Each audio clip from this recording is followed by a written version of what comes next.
La perte de puissance du moteur, quelles sont les causes possibles de ce phénomène? Comment le détecter et le résoudre? C'est ce que nous allons voir ensemble dans cette vidéo. La perte de puissance du moteur se manifeste lorsque votre voiture a du mal à accélérer, à monter une côte ou à dépasser un autre véhicule. Vous pouvez aussi remarquer que votre voiture consomme plus de carburant que d'habitude ou que le voyant moteur s'allume sur votre tableau de bord. Ces signes indiquent qu'il y a un dysfonctionnement dans le système d'alimentation, de combustion ou d'échappement de votre moteur qui empêche celui-ci de délivrer toute sa puissance. Il existe plusieurs causes possibles à la perte de puissance du moteur, parmi lesquelles un problème de carburant. Si votre pompe à carburant, vos injecteurs ou votre filtre à carburant sont obstrués ou sales, ils peuvent réduire le débit de carburant vers les cylindres du moteur, ce qui entraîne une mauvaise combustion et une perte de puissance. Il est donc important de vérifier, de nettoyer régulièrement ces éléments et de choisir un carburant de bonne qualité sans contaminants. Un problème de combustion. Si votre vanne EGR, votre filtre à particules, vos bougies d'allumage ou votre collecteur d'émission sont défectueux ou sales, ils peuvent perturber le processus de combustion du carburant dans le moteur, en réduisant l'apport d'air ou en augmentant les gaz d'échappement.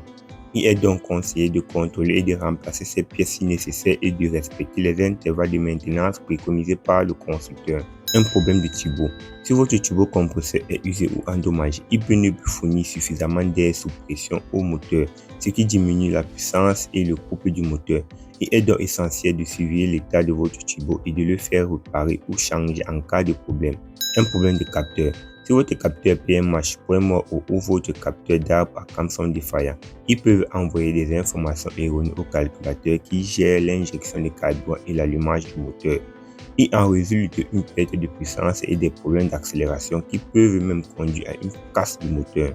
Il est donc primordial de vérifier le bon fonctionnement de ces capteurs et de les remplacer si besoin. Un problème de débitmètre d'air ou du boîtier papillon. Si votre débitmètre d'air ou votre boîtier papillon sont défectueux, ils peuvent également fausser les informations envoyées au calculateur et altérer le rapport air-carburant dans le moteur. Il en découle une combustion inefficace et une perte de puissance. Il est donc recommandé de tester et de nettoyer ces éléments et de les changer si nécessaire. Pour diagnostiquer la cause exacte de la perte de puissance de votre moteur, vous pouvez utiliser un appareil de diagnostic électronique qui va lire les codes de faute enregistrés par le calculateur. Vous pouvez aussi faire appel à un professionnel de la mécanique qui pourra effectuer un contrôle plus approfondi de votre moteur et de ses composants. Pour éviter la perte de puissance de votre moteur, il est important de respecter les règles de base suivantes. Faites régulièrement la vidange et le changement de filtre à huile de votre moteur pour garantir sa lubrification et son refroidissement. Utilisez le carburant adapté à votre moteur et évitez les stations de service douteuses ou des bidons de carburant stockés trop longtemps.